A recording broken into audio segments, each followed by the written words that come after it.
Pisilin mo. Alasa? Ha? Masarap? Brother, tikman mo. Masarap yan.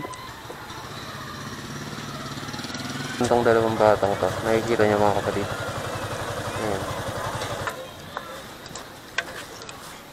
Ito dalawang to, bigyan na rin natin. Ay te, para sa'yo. Kumusta po? Anak niyo po sila? Ano pinantay niyo? Ay ito. May estudyante kayo dyan.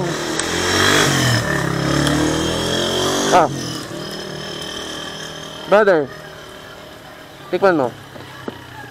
Masarap yan.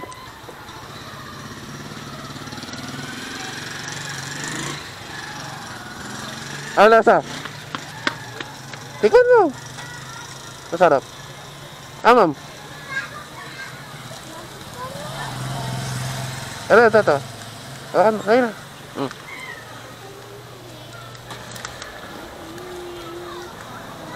Hawakan mo na. Ayan.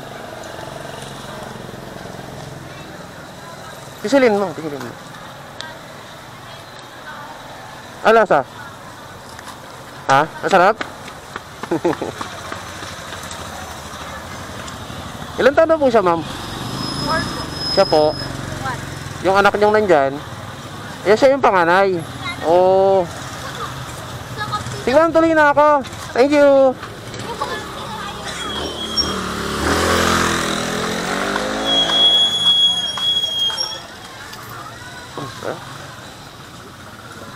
Hindi pa sana natin pamimigay. Kaso, kaya naman. So, pinamigay na natin kasi kailangan nila. Sus lang po.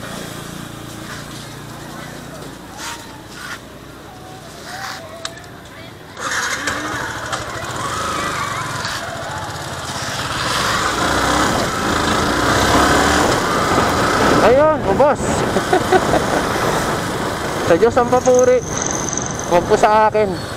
Kasi natatakot ako pag ako pinupuri. Pag mamimigay tayo ng pagkain mga kapatid, iwasan nating papuri yung sarili natin. Kasi nakakatakot.